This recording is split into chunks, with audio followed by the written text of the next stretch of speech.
Alright everybody, we're back and we're going to talk about Chapter 11, The Heiress of the Mandalorian show. Um, I always thought it was a decent episode. Kind of expands upon more of Mando hooking up with his other Mandalorian and how we learn more about Din Jar Jan's, I guess Mandalorian is more like a religion. It was kind of sounding like, I thought it was kind of a funny intro though.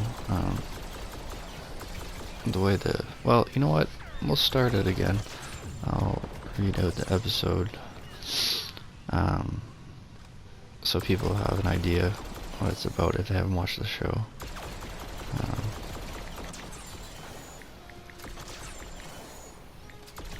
That way, they won't be completely lost. Alright, here we go. The Razor Crest severely damaged grasslands on the moon of Trask. The Frog Ladies reunite with her husband, who directs the Mandalorian to an inn, where he learns 3 Mandalorians have been seen. The captain of a trawler of Quarren offers passage to find the Mandalorians.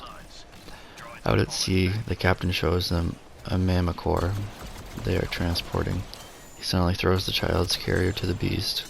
The Mandalorian dives in after and is trapped in the hold. The captain promises to kill him for his armor. Mandalorians come to the rescue, killing the entire crew. Bo-Katan, Kryz, and her teammates, Koshka Reeves, and Axe Wolves, break taboo by taking off their helmets. The Mandalorian distrusts them, but she explains her Mandalorian heritage and that he is a child of the Watch. A group consisting of zealots who follow the ancient way of Mandalore, which mainstream Mandalorian society does not. Mandalorian leaves, stubbornly refusing Bo-Katan's help.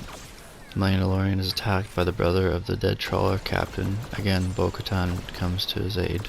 She later explains that Imperial remnants still plunder Mandalore, and her team is raiding cargo ships to steal weapons.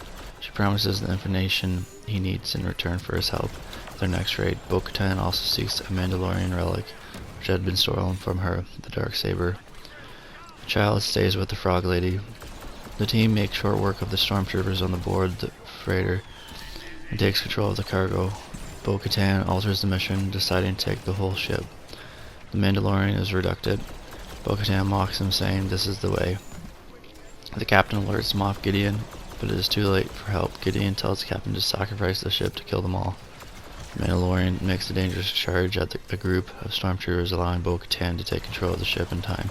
She forces the captain to tell her the location of the Darksaber, but he fears Gideon more than her and commits suicide. Bo-Katan thanks the Mandalorian and invites him to join them in future missions, saying his bravery will be remembered. He must continue his own quest while stating that the offer still stands. Bo-Katan directs him to the city of Caladon on the forest planet of Corvus, where he will find a Jedi called Sokatana. So yeah, I found the intro of this episode pretty funny. The ship, it almost lands and then it crashes. That's kind of, I feel like there's a lot of those things. I hope it just doesn't get carried away with the humor. The ship concept was cool with Bo-Katan, and it kind of shows the softer side to the Mandalorians when they saved Grogu, the 3 Bo-Katan and Axe Wolves, and her other friend. And it kind of explained in different types of ways, like the ancient way compared to like the newer Mandalorian way, because there's a bunch of different Mandalorian kind of beliefs. Child of the Watch, that's Din Jar Jan's that's what they call them, Child of the Watch. Kind of just all these different types of Mandalorians. The one thing I didn't like about this, I believe his name's Axe Wolves, he kind of disappeared after this episode. We never see him again, and it's just like, what happened to him? Because we only see Bo-Katan and her other girlfriend there. It kind of feels like an Ocean's 11 heist Star Wars movie, though. Like, if George Clooney was in this movie, it can be like complete with Brad Pitt. But yeah, like they're setting it up and everything to be like a heist movie. So it's kind of cliched like that, but they execute it fairly well. Also, Angry Joe was saying this too, but the Imperial officers, actors were perfect. Just the way how they acted better than everyone else, and the posture. It looked like the two of the guys there, how pale they were. I know that sounds bad, but they were just the right amount of pale to be an Imperial officer. I think the strongest scene though is the fight scenes in the hallway. The choreography on that was amazing. It was really tight and executed well. The smoke and the infrared,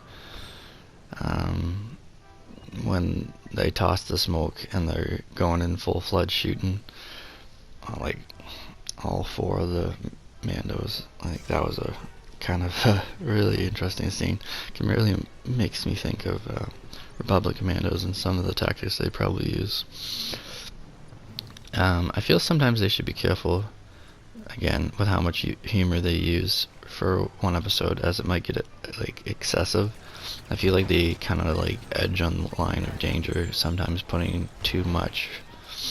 Like, I don't want it to be a bland show, but sometimes I feel like if they push it too much, like it's a fairly dark show. So like, I understand they're trying to break the tension, but at the same time it's kind of like it takes you out of the immersion.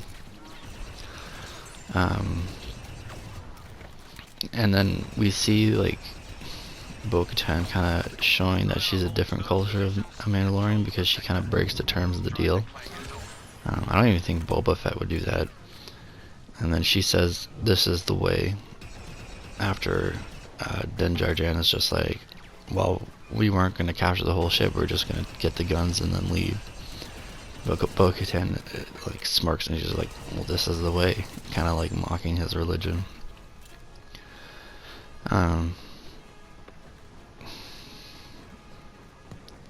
I think too, kind of this episode highlights how extremist the Imperial officers were. Like that, the main Imperial officer in the ship, once it got taken over, Bo-Katan was trying to force him to tell him tell her where the Dark Saber was. He just committed suicide with like a shock capsule or something. And there's another connection there, like to World War II. How George Lucas always took a lot of the things he got from the Star Wars series from World War II, like the LAAT gunships, like relate that to the Huey helicopter and I think Vietnam, or like different like the Republic, and how he always uses like I think tragedy and family stories. He was always very big on the idea, like all the tanks and everything, like, yeah, they're not quite like from obviously our era, but the DC 15, the longer version of the clone blaster rifle, and the repeater is actually very similar to one of the Germans' weapons, and it was based off a German weapon, a machine gun in World War II. There's a lot of things that were related. So the shock capsule that the Imperial officer kind of bit down on reminds me exactly of a cyanide capsule that they would use in World War II. So if you got captured or something, they'd have cyanide capsules they'd give out, and you just basically put it in the back of your mouth and break the capsule with your teeth or molars or whatever, and it would kill you instantly, so you can give away any information. But yeah, kind of like seeing all the relevant comparisons to World War II and how different war aspects Lucas always drew from. So I wonder if that was Lucas's idea or something, but it'd be interesting to see. because I know he did influence a little bit of this season. Um, the thermal detonator scene where Mando charges in and he takes like a bunch of shots from stormtroopers, that was really cool. But I really hope they don't overextend the limits of Beskar armor, because like, yeah, it's Beskar, but it still got its weak points. Like, remember how Jango Fett got decapitated? That part of the armor is still super weak. Like the folds in the armor where it just has the cloth and whatnot, those parts are still super weak. So if by any chance he got shot in a part that didn't have Beskar, it probably still like he'd be shot. So yeah, I just hope they don't make him like a Superman character. But yeah, it was cool seeing him charge in and drop a couple thermal detonators. But it kind of makes you wonder like why the other Mandalorians didn't do that. Like, if Bo-Katan had the same Beskar armor, why did she hesitate? Why did they all wait for Mando or didn't charge in to do that? It kind of like, I know that's like after the thought, and it's like, oh well, they wanted to make a cinematic, and yes they did, but I can't help but think that way. Yeah, Katie Sackhoff, the character actress who played Bo-Katan, she also voiced Bo-Katan in Star Wars: The Clone Wars and Rebels. Those both of those animated shows. Yeah, so it's really neat to see her actually play the role. She did a really good job of the role too. Like, you could tell she didn't like, she was into it. Like, she did a good job. That's all I can really say, but it was just really interesting because you always hear her voice, and to actually have it like come into live action and see it on screen, something completely different than then seeing it animated. She actually looked pretty similar to the character in the Clone Wars too, and Rebels. So Kasho Reeves, the other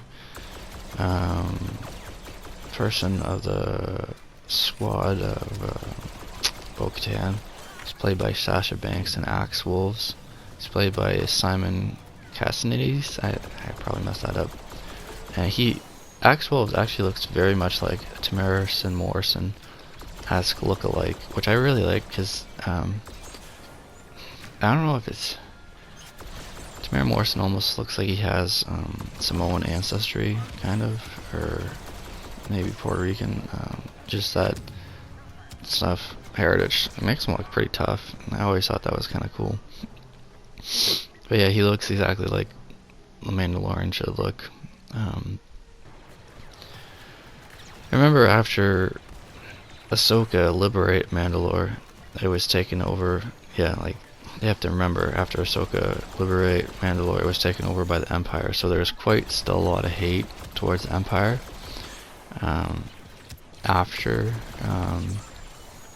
And like in this period, because the Empire basically slaughtered all their people and took over the planet simply for Beskar. The Empire actually killed thousands of Mandalorians in training, like kids and stuff, and just slaughtered them. I think it was called the Night of 1,000 Tears. And they melted down their armor, all these kids, the armor that they had, and yeah, they basically killed them all. So yeah, summarize that whole episode. We'll break it down kind of into graphics, lore, and then let's say plot. Alright, so graphics, I'm gonna give it a solid 8.5 or 8. No, we'll give it an 8 because 8.5 is too high. Yeah, so some of the ship scenes, they were done extremely well. They weren't up to snuff with Revenge of the Sith, but I think last video I was looking back and watching it, and I don't know, I feel like I was too critical, like, yeah, there's no other shows that compare to this show right now, but I kind of like was expecting it to be back in the Revenge of the Sith era because I wanted it to live up to that. But considering that there's no other shows competing with this show right now, it seems like it's the only good show that we have in this kind of generation, or Star Wars show anyways. I would say the graphics are good. I actually think they're better than the whole sequel trilogy. Like, I know that, I don't know, I didn't really like some of the sequel trilogy's graphics. It was, it's an 8 because, like, some of the ships and stuff like that, especially that ship scene, you see they had it, coming in, and all the textures and stuff on the ship. You kind of really, like, get to see all the details and stuff like that, and the repulsors and stuff like that in the back, all in action, and it was really cool to see how well they did putting that together, especially on, I know they didn't have George Lucas's budget like what he had on Revenge of the Sith, and he probably dumped a ton of money into that stuff in time, and he wanted it to be perfect, so I couldn't expect that from a TV show. But they nailed it pretty much as well as they could have, I would imagine, or beyond what they were capable of. Okay, now lore.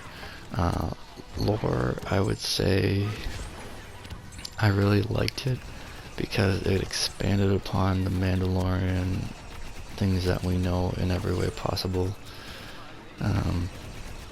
It really kind of gave depth and stuff like that to things like their culture. It kind of really showed the squad of the Night Owls, the squad that I believe they're called Night Owls, that Bo-Katan's in. It showed how they fought, and it kind of showed Bo-Katan's relationship afterwards with Ahsoka. Like, they were still on talking terms, nothing happened with them. It showed the lore between Darksaber, whatnot. So it really did give a rich plot, or a lore, I mean. It did expand upon that. Expanded upon Imperial officers, how they treated, like, their missions and stuff like that. They're extremists. Expanded upon the Mandalorians' soft side when they saved Guru. Usually, I always thought Mandalorians were pretty. I know they kept to code, but they were pretty uncaring. But they do have a soft side apparently. Now the plot. The plot was. It was just about as good as you can get with a heist movie. I'd give that an 8. 8 or 7.7. It's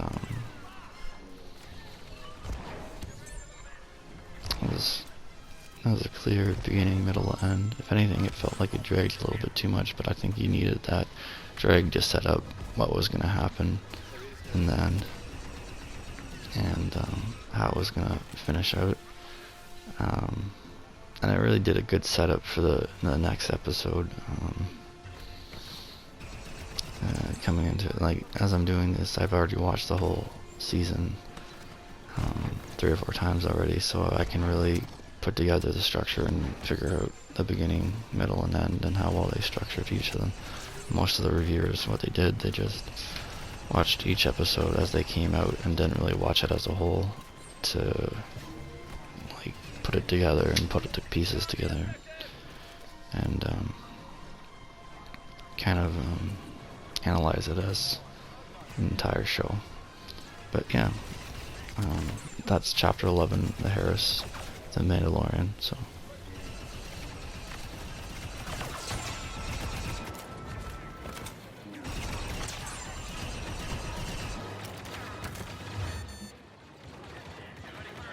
we can do this, brothers. Just hold on for a little longer. Count Dooku has entered the battle.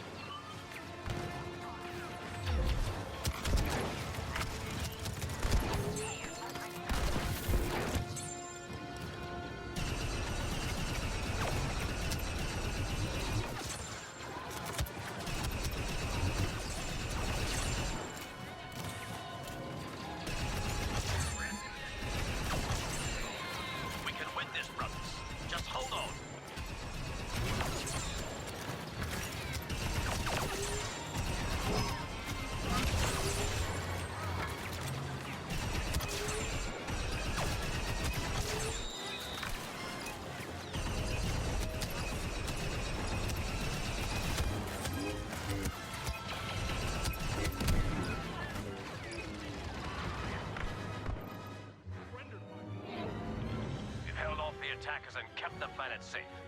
The Republic still stands strong.